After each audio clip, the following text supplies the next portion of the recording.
Hello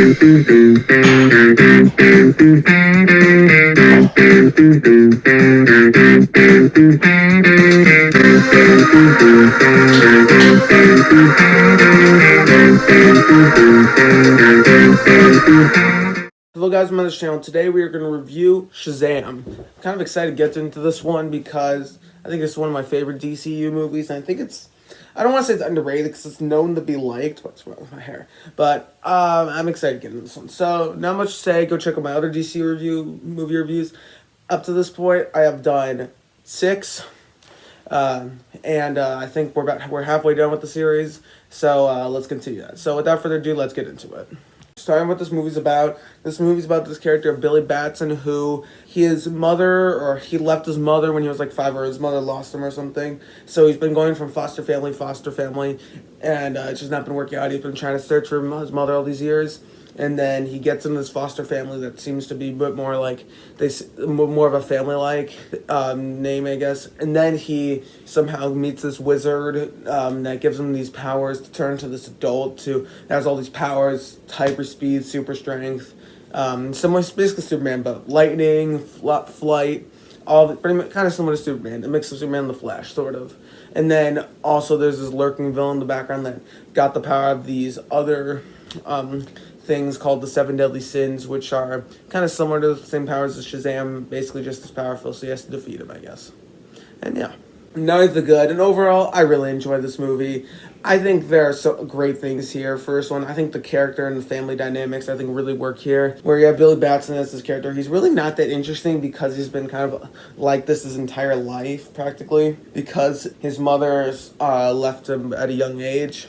He's been going from home to home, trying to find some place to live, and he's been trying to find his mother all throughout, and he just can't. So, and then he's kind of on this arc, and it's kind of interesting because you're like, come on, man, just deal with it. And then, but like, I think the way he does things, so like it's kind of like you're kind of conflicted with him. And then he gets into this foster family. I think the character of Freddy is a lot of fun as this kind of superhero nerd who's really into all of it. He's really into Superman, Batman. He's a nerdy guy. If you could have one superpower, what would you pick?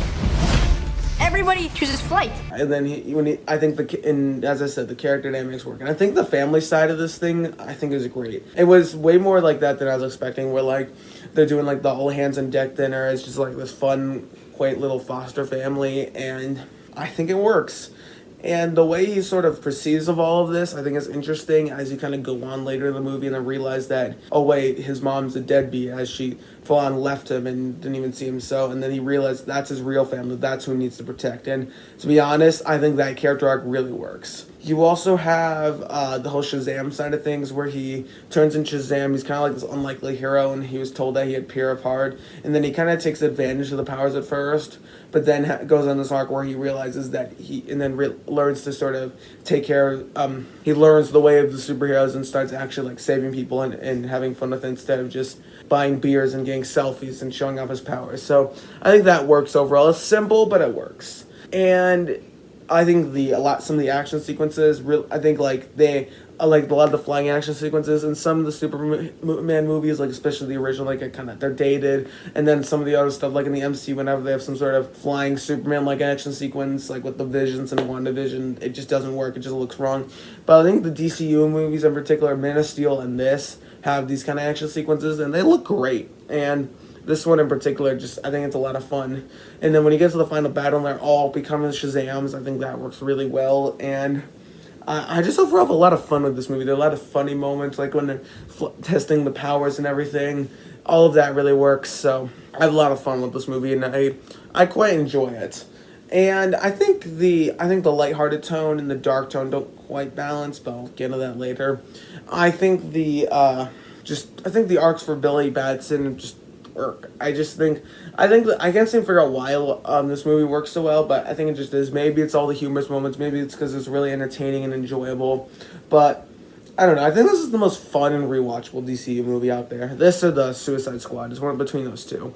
But overall, I think what they did here really worked. And then in the end, it's really satisfying when he finally finds his family, and then he does the all hands on deck thing. I think that works overall. And to be honest, I've seen this movie a bunch of times at this point. I saw it in the theater. I remember enjoying it there. I enjoy it now.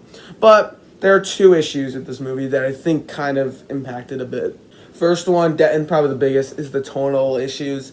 I think the problem is it goes from just lighthearted to family stuff to dark and pretty quickly. Like you have this whole sequence where they're messing with the high schoolers, and then you see Dr. Savannah go into the what's it called, the border room, and all their heads get eaten off. And then also in the beginning opening scene, you have this tragedy with the guy's dad, and then you have next scene it's Billy messing with a bunch of cops. I think the tonal consistency is just really weird with this movie. It doesn't really bother me as the more and more I rewatch it, the less and less it bothers me. But it's still, you do notice it. Like I noticed when I was like, okay, yeah, this doesn't feel right. So I just think they didn't really balance the tones very well. Overall, it still has a lighthearted and fun vibe to it, but there's some just moments that just don't feel like they fit together in one movie. So it's a little odd at times.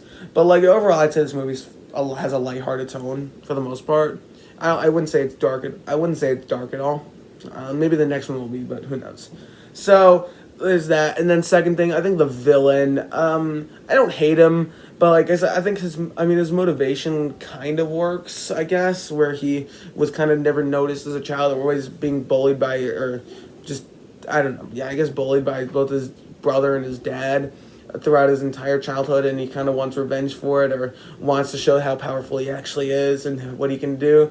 I think that works, but as a villain arc, I've always thought was a little odd, because it seems like he goes from this innocent child as a kid who's kind of a bit whiny to this villain when he gets older. You don't really, I just don't see it. And then once he becomes the villain, he's doesn't really have much to him. He's kind of, he reminds me, here's what he reminds me of. He reminds me of Ronan from the Guardians of the Galaxy, where I think it's really about the family and the team, but I don't think this guy really unpacks the movie as much. But when you're having scenes that like really shift tones where Guardians of the Galaxy doesn't have that, it does.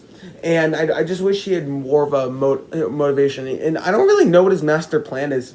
Like, he wants to get the Shazam thing, but you don't know what he wants to do after that. I wish we got a little bit more information, or would have deep dived into this villain a little bit more instead of... Because I think it's literally until like halfway through the movie until he shows up and fights Shazam. So some of those elements didn't really work. But overall, I have a lot of fun with this movie. And yeah. For this movie's final scoring, give it like a 9.1 out of 10. I really enjoy this one. I think it's one of the better DCU movies out there. It's one I've always really enjoyed. It's one I come back to quite a bit because it's just a fun and entertaining movie. I just really enjoy it. So the thing that kind of just holds it back is really, I just wish the villain was more interesting and the tone was a bit more set on. Like, it has a fairly lighthearted tone for the most part, but there's just some dark moments crammed into some lighter moments. I don't know. It doesn't quite work.